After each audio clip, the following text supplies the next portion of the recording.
শুরুতেই তোমাকে একটা কথা বলি, সফলতার কোনো শর্টকাট হয় না, সফলতার কোনো স্টেপ জাম্প হয় না। না, এই পৃথিবীতে কোনো সফলতাই একদিনে আসে না, কোনো সফলতাই এক সপ্তাহে আসে না, কোনো সফলতাই এক মাসে আসে না।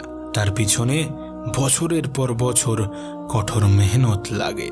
জীবনে সফল হওয়ার জন্যে মেহনতের কোনো বিকল্প হয় না।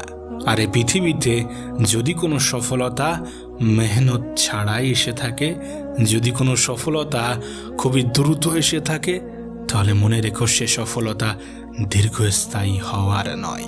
তুমি যে কোনো এক্সাম্পল নিতে পারো, যাদেরকে তুমি পছন্দ করো, দেখবে তাদের কেউই একদিনে সফল হয়নি। তাদের সফলতার যাত্রাটা অনেক বেশি কঠিন। তাহলে কিভাবে মনে করো যে তোমার ক্ষেত্রে